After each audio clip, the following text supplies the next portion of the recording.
It's a lot about focus, having a clear mind, and just focus on that one target, that one in front of you.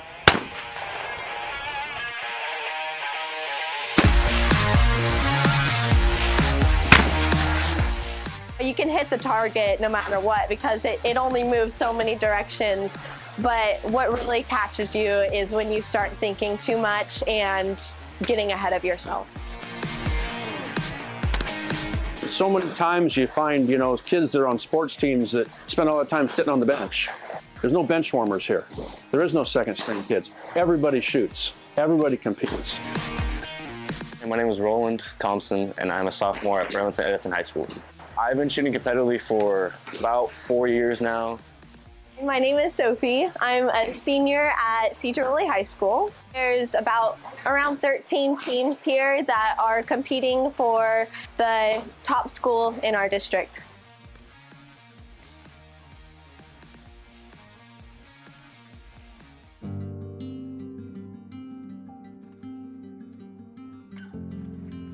I'm David Bradbury.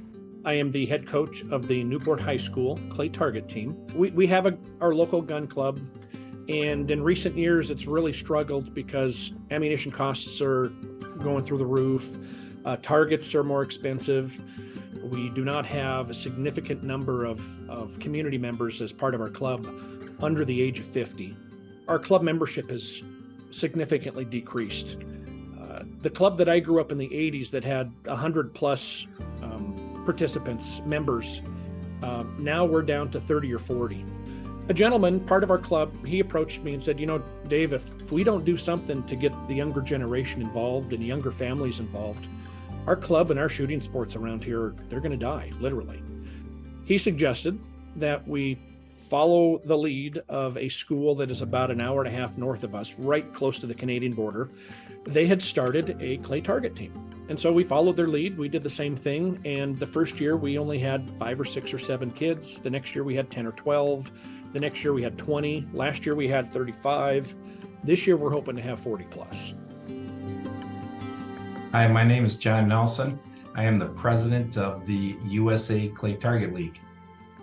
The history with the league really started with the problems in the hunting and shooting sport community that really has been happening over the past 30 to 40 years with declining participation in both of those sports. And so when the founder of the program, named Jim Sable, and I used to work together, he started looking at his local club, wondering why there isn't any kids participating at his club, because he was one of the younger members at the age of 60.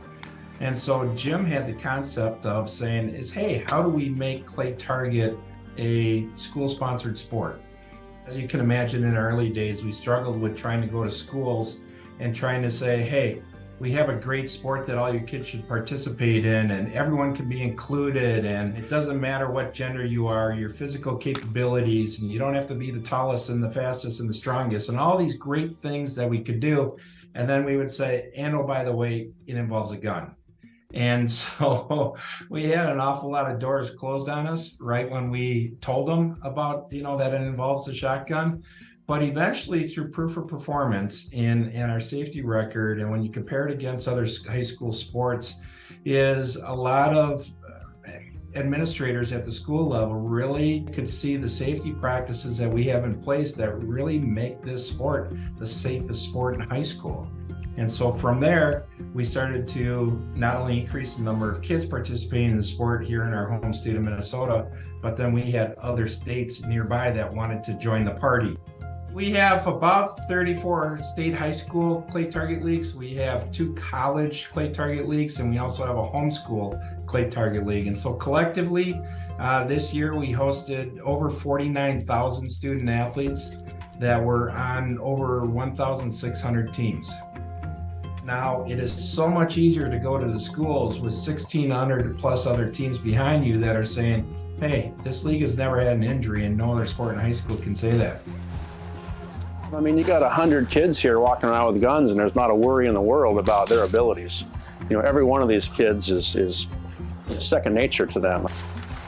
I really like the environment that TRAP offers. It's kind of cool to get to do a sport like this since, a lot of times school and stuff is pretty taboo against guns, but I think that it is really nice to have high schoolers able to use guns and get comfortable with the usage of them so that they can go out into the world not having a fear of them. We have a lot of support. We have a lot of people that groups that sponsor the kids for shooting and sponsor the shells and sponsor sweatshirts and all kinds of stuff to support the kids in their endeavors. And we've had groups try to shut us down. Yeah, we have. I've been through that before too. Like, guns don't belong in schools, and Burlington Edison, it doesn't belong shooting. So over the almost 30 years, I've seen it all. All of these efforts have started with moms and dads and a couple teachers who have said, we need to be proactive about this and let's get something established and get the ball rolling. Largely a grassroots effort for folks who are in a generation similar to mine, who grew up experiencing and enjoying certain things that in today's environment are becoming more and more restrictive. If there's not a proactive effort to embrace and encourage and reestablish so many of these awesome things, they'll dwindle away. I think it shaped how how hard I work, because I put a lot of time and hours into shooting, dedication. I think that's definitely branched out from just shooting into my life, just working hard and getting it done. A lot of it's just that determination, to stay with it. You can miss that first target, but you got to shoot the next 24. And you might want to shoot 100 and you miss the first or the second ones, but you have to reach deep and continue to work for every single one of them. You can't just give up. So it's that determination, that mental, awareness, the concentration. You got to beat yourself. You got to beat yourself physically. You got to beat yourself mentally. You got to beat the guy next to you. You just keep trying, keep plugging away at it over and over and over again to get that one more target.